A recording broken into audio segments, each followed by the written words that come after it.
Hey, hello, Prathempreneurs. This is a process of recruitment and selection. जो recruitment and selection की process है उसका ये एक स्मॉल ट्यूटोरियल है। ये वीडियो बनाने का जो मोटिव है वो आप अपना एज अ रिपोर्टिंग मैनेजर आप अकाउंट्स में हो सकते हैं, ऑपरेशंस में हो सकते हैं, मेंटेनेंस में हो सकते हैं। पर जब कभी भी आपकी टीम के अंदर कोई हायरिंग आए तो उसमें एचआर के साथ साथ आपका भी बड़ा रोल रहता है। जैसे कि हमने पिछले ट्यूटोरियल में देखा था about taking interview, application form, evaluation form, man power requisition form. ये पूरा उसका ब्रीफ प्रोसेस डॉक्यूमेंट है। ये इसकी एक कॉपी आपको दी जाएगी। आपका ये जो रोल है इसमें वो एचआर के साथ आपका रोल आएगा और एचआर की प्रोसेस को स्मूथ करने के लिए एचआर के जो भी एग्जीक्यूटिव है उनके साथ मिलके आपको ये प्रोसेस का काम करना है और ये प्रोसेस को स्मूथ वे में रन हो सके वो आपको इंश्योर करना है। तो चलिए, without wasting much of time, let me introduce you the step by step processes कि कहाँ पे किस किस का रोल आएगा और क्या क्या चीज़ों का आपको ध्यान रखना है। एक बार प्रोसेस का एक आपको ब्रीफ इंट्रोडक्शन दे देता हूँ। प्रोसेस में जो पॉइंट्स जो रहते हैं वो यहाँ पे हमने शो किए हैं। The first point is scope and purpose. कोई भी प्रोसेस होती है उसका एक स्टार्ट पॉइंट होता है और एक एंड पॉइंट होता है। स्कोप प्रोसेस में किस किस चैप्टर को इंक्लूड करेगा, क्या क्या प्रोसेस जो है वो क्या क्या चीज़ों को उसके अंदर लेगी और क्या किस हद तक वो जाएगी, वो एक स्कोप में डिफाइन किया जाता है। Purpose of the process is the second point. Purpose जो होता है प्रोसेस का वो सिर्फ अच्छा दिखने के लिए या ऑर्गेनाइजेशन में गुड फील्ड फैक्टर लाने के लिए नहीं होता है, पर हर एक प्रोसेस का एक केपीआई भी होता है। जैसे रिक्रूटमेंट की प्रोसेस है तो कोई भी प्रोसेस जो रिक्रूटमेंट अगर लेवल 2 की हो तो वो 30 to 45 डेज में हमें ज्वाइन कर लेनी चाहिए ताकि वो ऑर्गेनाइजेशन को गोल को अचीव करने के लिए हेल्प कर पाए। This are the important of scope and purpose. The next point is rules governing the process. Rules मतलब अब कोई भी प्रोसेस आप बनाते हैं, कोई भी प्रोसेस आपको फॉलो करनी है तो आप किस पॉइंट्स को डेविएट नहीं करेंगे, कौन कौन से पॉइंट्स जो होंगे प्रोसेस के वो आपको एडहेर या कि फॉलो करने हैं। वो पॉइंट्स जो हैं आपको रूल्स में मिलेंगे। The third one is detail procedure. Step by step एक एक पॉइंट पे आपको डिटेलिंग दी जाएगी कि किस तरह से होगी और वो कौन करेगा और कैसे करेगा। जैसे कि मैंने पर्पस में बताया, next point is process KPI कि कोई भी प्रोसेस जो है वो सिर्फ गुड फील्ड फैक्टर के लिए नहीं बल्कि कुछ ऑर्गेनाइजेशन के लिए नए रिसोर्सेज जनरेट करने चाहिए। That is the point which is covered in process KPI. अब जब जाके आप एक प्रोसेस को रन करने की कोशिश करते हैं तब ऐसा हो सकता है कि दूसरी प्रोसेस उसमें इंटरसेक्ट करे। मतलब आप कहीं ए टू बी जा रहे हैं, लेट्स से ऑन रोड, तो आपको स्पीड में जाना है वो आपका मोटिव हो सकता है, पर साथ में आपको ये भी ध्यान रखना है कि आप ट्रैफिक के नियमों का उल्लंघन ना करें। प्रोसेस टच पॉइंट इज कि एक प्रोसेस करते समय, एक प्रोसेस फॉलो करते समय आप दूसरी कोई प्रोसेस को ब्रेक ना करें या और कोई प्रोसेस वहाँ पे टच हो सकती है तो आप उसका ध्यान रखें। तो प्रोसेस टच पॉइंट में उसको आइडेंटिफाई हम करने की कोशिश करेंगे।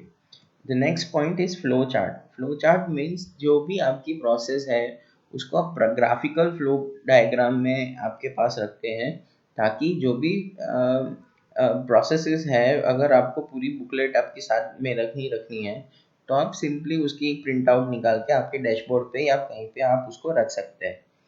Forms and formats. आपको बैंक में पैसा जमा करना है, वो एक टास्क है।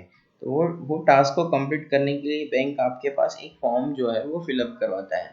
सो ऐसे ही हमारी प्रोसेस जो है रिक्रूटमेंट एंड सिलेक्शन की उसको कंप्लीट करने के लिए कुछ फॉर्म्स एंड फॉर्मेलिटीज होती है, उसको हमें फुलफिल करनी होती है। That will be cover under forms and formats. उसके बाद है एनेक्शर। एनेक्शर मतलब हमें कोई गाइडलाइन अगर फॉलो करनी है, कोई पॉलिसी हमें फॉलो करनी है, जैसे एग्जिट पॉलिसी हो गई, बड़ी रेफरल पॉलिसी हो गई। हम जब रिक्रूटमेंट और सिलेक्शन की बात करते हैं तब जाके वो एनेक्शर में जाएगी और वो अलग से एक गाइडलाइन होगी जो आपको किसी ये प्रोसेस के डॉक्यूमेंट के बाहर किसी डॉक्यूमेंट को आपको रिफर करना पड़ेगा। The next point is checklist. Checklist मतलब जब आप प्रोसेस की ऑडिट करते हैं तब ये पॉइंट जो है आपने कितने फॉलो किए कितने फॉलो नहीं किए वो आपको हेल्प करेगा ऑडिट के समय। So let's start with the first point which is scope and purpose. Recruitment और सिलेक्शन की जो प्रोसेस का मोटिव है वो बहुत ही सिंपल है कि कहीं पे अगर कोई वैकेंसी खड़ी होती है तो वैकेंसी जो है वो सही टाइम पे सही वक्त पे जो फुलफिल हो जानी चाहिए, which is our major purpose. और स्कोप की अगर जब हम बात करें तो स्कोप में हम कहते हैं कि जब कभी भी मैन पावर रिक्विजिशन फॉर्म वो बड़ी पोजीशन के लिए भी हो सकता है और छोटे से छोटी पोजीशन के लिए भी हो सकता है। अगर वो आपके पास फील्ड हुआ हुआ फॉर्म आ रहा है तब जाके वो प्रोसेस स्टार्ट होगी। और जब जाके कोई कैंडिडेट वो पोजीशन को ज्वाइन कर लेता है, once the position is filled with that particular candidate, तब जाके आप ये प्रोसेस को एंड करेंगे। So this is all about scope and purpose. Our next point is rules governing the process. जैसे कि मैंने बताया था पिछले ट्यूटोरियल में कि रूल्स, कोई भी रिक्रूटमेंट की प्रोसेस है वो एचआर से ही थ्रू होनी चाहिए। मैं आपको एक एग्जांपल देता हूँ। अगर आपके किसी भी एक ब्रांच में अगर किसी सीनियर एग्जीक्यूटिव ने एग्जीक्यूटिव या ड्राइवर या किसी और बंदे को अपॉइंट कर लिया है तो हो सकता है कि वो डेटा एचआर के पास ना आए और उससे पेरोल की जो पॉलिसी है वो डिस्टर्ब हो सकती है। लेट से वो एग्जीक्यूटिव जो है वो 14 तारीख को ज्वाइन हुआ है और 31 तारीख आ जाती है एंड सैलरी प्रिपरेशन के समय एचआर के पास कोई डेटा नहीं होगा उसका और वो ऑडिट में भी हमें दिक्कत करेगा। So that's why all process must be go through with the HR department, जो यहाँ पे पॉइंट हमने दिखाया है। रिक्रूटमेंट के लिए मैन पावर रिक्विजिशन फॉर्म आवश्यक है। वो मैन पावर रिक्विजिशन फॉर्म है वो senior person of the department को फिल आउट करना है। So this is major about rules and regulation which I would like to mention here. जहाँ पे हमने रिपोर्टिंग मैनेजर लिखा है कहीं कहीं पे वो रिपोर्टिंग मैनेजर खुद डायरेक्टर भी हो सकते हैं जैसे जैसे हम ऑर्गेनाइजेशन स्ट्रक्चर में आगे बढ़े। ऑर्गेनाइजेशन स्ट्रक्चर का हमारा वीडियो अलग से बना हुआ है। The recruitment and selection process जो है वो उसके मेजर फॉलोइंग स्टेप्स हैं, एक एक करके हम वो स्टेप्स को देख लेते हैं। जब कभी भी कोई man power requisition form fill up होके आता है तब वो पोजीशन को फिल करने के लिए हमें कैंडिडेट की सोर्सिंग की रिक्वायरमेंट होती है। तो सोर्सिंग के कई सारे तरीके हैं। ये एक तरीके एचआर के लिए है। आपको सिर्फ इतना करना है कि आप एज अ रिपोर्टिंग मैनेजर वो पोजीशन किस तरीके की चाहिए, क्या क्या स्पेसिफिकेशन चाहिए, वो सिर्फ आपको एचआर को ब्रीफ करना है। So sourcing is all about HR's work. HR आपसे मदद ले सकता है कि आपका नॉलेज अगर है कि आप बता सके कि कहाँ से वो पोजीशन का सोर्सिंग अच्छे तरीके से हो सकता है तो वो आपको एचआर को हेल्प करना है and that will be more on mutual understanding basis. So sourcing के कई सारे तरीके हैं। इंटरनल डेटा बैंक जो हमारे वेबसाइट में या लिंक्डइन पे रिव्यू में आते हैं। बाकी एडवर्टाइजमेंट है, हम कभी पेपर में ऐड दे सकते हैं, कंसल्टेंसी के पास जा सकते हैं, ऑनलाइन जा सकते हैं, जॉब पोर्टल के थ्रू जा सकते हैं। सो ये सारे जो पॉइंट्स हैं वो सोर्सिंग में आते हैं। हमारे वहाँ पे हम कैंपस इंटरव्यू भी स्टार्ट करेंगे, रेफरेंस टीम मेंबर से लेंगे। So these are all the website हो गया, these are all the sourcing points. The next point is screening. अब आपको यहाँ पे कोई पोजीशन के लिए आपको प्रोफाइल मिलती है। अभी वो प्रोफाइल को आपको अज्यूम करना है आपके जॉब डिस्क्रिप्शन के साथ और एक एस्टिमेशन लगाना है कि ये प्रोफाइल ये काम कर पाएगी कि नहीं। सो ये काम भी एचआर का ही काम है, पर एचआर आपको हेल्प यहाँ पे ले सकता है कि whether you can help as a reporting manager into this or not. चलिए आपके काम से शुरू करते हैं। Telephonic interview. इंटरव्यू के दो प्रकार रहेंगे, एक होंगे जनरल एचआर और एक होगा फंक्शनल या टेक्निकल पार्ट को इवेल्यूट करना। एचआर जो है वो जनरल एचआर क्वेश्चनिंग कर सकता है कि कहाँ काम कर रहा है, गैप तो नहीं है, कितनी सैलरी है, कितनी सैलरी वो एक्सपेक्ट कर रहा है, उसमें नेगोशिएशन पार्ट जो है वो जनरल एचआर में आएगा।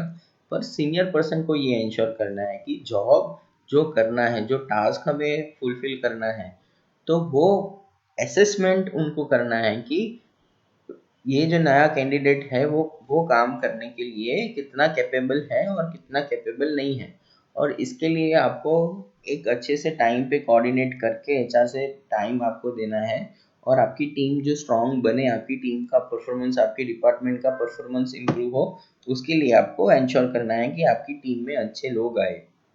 ये सारी जो एक्टिविटी है वो तकरीबन 2 से 3 दिन में हो जानी चाहिए, ताकि जो प्रोसेस है और ऑर्गेनाइजेशन का गोल है वो हैम्पर ना हो। कोविड को ध्यान में रखते हमें वीडियो कॉल, और हमारी ब्रांचेस को ध्यान में रखते हमने पर्सनल इंटरव्यू को वीडियो कॉल का भी एक ऑप्शन दिया है कि आप वीडियो कॉल से भी इंटरव्यू कर सकते हैं।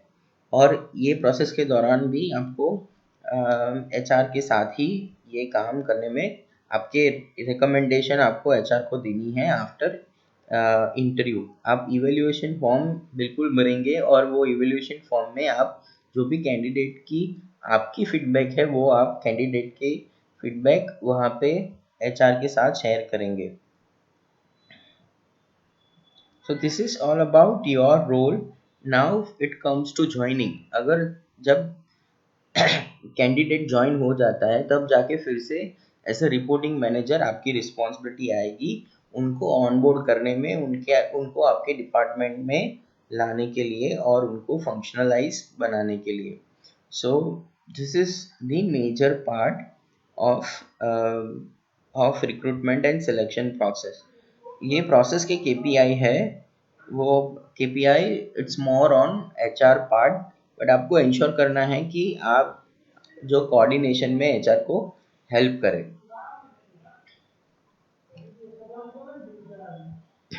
Right, so you can read this in a brief with the profile. जो आपके पास एसओपी डॉक्यूमेंट है उसमें आप इसको ब्रीफली देख सकते हैं। So this is all about your role as a reporting manager from recruitment and selection process. जो पिछले वीडियोस में हमने बनाया था, जो वीडियोस हमने बनाए हैं उसमें ये सारी फॉर्मेलिटीज़ के वीडियो है, सो आप वो अलग से देख सकते हैं।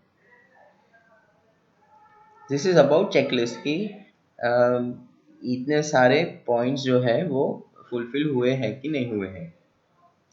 So this is again HR part. So I hope your role into this process is pretty much clear. So thank you so much for watching this video.